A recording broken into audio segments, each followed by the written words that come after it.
Hello, সবাই কেমন আছেন? আশা করি সবাই ভালো আছেন। তো আজকে সিদ্ধান্ত নিয়েছি কবুতরের খড়গুলো যেগুলো আছে আজকে এগুলো পরিষ্কার করবো। তো যেহেতু কবুতরের বাচ্চা দিয়েছে তো আমি একটা একটা করে সবগুলো পারতেছিলাম এবং নিচে নামাইতেছিলাম। তারপর কবুতরের বাচ্চাগুলো হাতে বের করে রেখে লাল বলের ভিতরে রেখে দিই এবং এরপরে ভালোভাবে খুব যেখানে থাকে ওখানে ভালোভাবে ঝাড়ু দিতেছিলাম এবং জিআই তার বাঁধ দিতেছিলাম।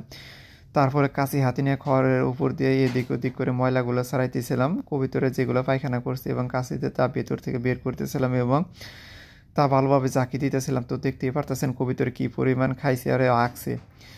তো এরপরে আমি ভালোভাবে বের করতেছিলাম, তার ভিতরে একটা দিয়ে বাচ্চা বেরিয়ে পড়ছে। তো এইভাবে জাকে দিয়া ভালোভাবে পরিষ্কার করে আবার ফির একটা একটা করে খড় উপরে উড়াই দিয়া বাচ্চা উপরে দিয়া তারপরে দিয়ে দুইটা ভাঙ্গা খড় ছিল ওইগুলো ভাঙ্গা ফেলাইলাম। তারপরে খাসি ছাগলটা নিয়ে আসলাম টেবিল পরে যে একটু তাকে গোসল করাই দিই। তো ভালোভাবে গৈসা গোসল করাই দিতেছিলাম।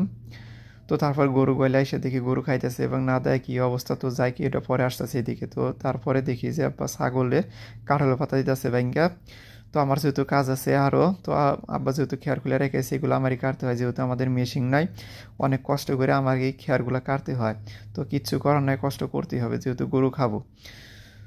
তো এদিকে খেয়ার টুর কাটা কমপ্লিট কইরা তো এদিকে আসি গরুর গোয়াল ভালোভাবে পরিষ্কার করার চেষ্টা করতেছি এবং হলাটি হাতে নিয়ে এদিক ওদিক করে ঘষতেছিলাম ভালোভাবে যাতে শ্যাওলা জানি না থাকে, কারণ শ্যাওলা থাকলে গরু গলে সমস্যা, কারণ গরু গলে পা ফসকে গেলে অনেক অনেক সমস্যা, করবেকের কথা বলা যায় না। তো ভালোভাবে সবসময় ভালোভাবে ঘষা পরিষ্কার করে রাখার চেষ্টা করি। এর সাথে সাথে অনেকক্ষণ ঘষতে মাঞ্জার কাম হারা এবং অনেক মাঞ্জা ধরে গেছিলাম এবং আমিও পরাণ অস্থির হয়ে গেছিলাম।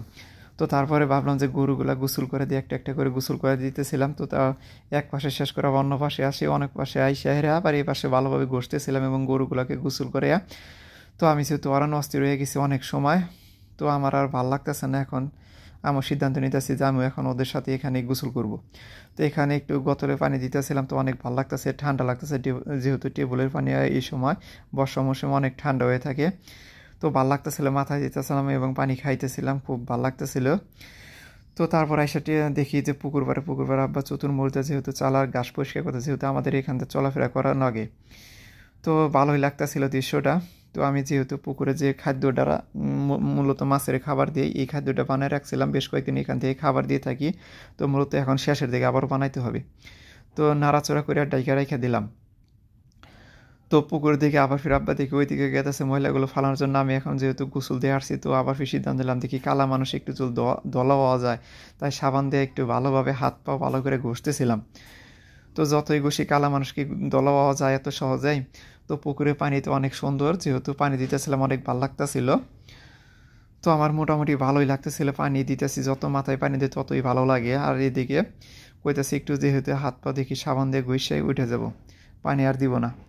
তো আপনারা সবাই ভালো থাকবেন, আবার দেখা হবে নতুন কোনো ভিডিওতে, এই প্রত্যাশাই হইল। সবাই ভালো থাকবেন। আসসালামু আলাইকুম।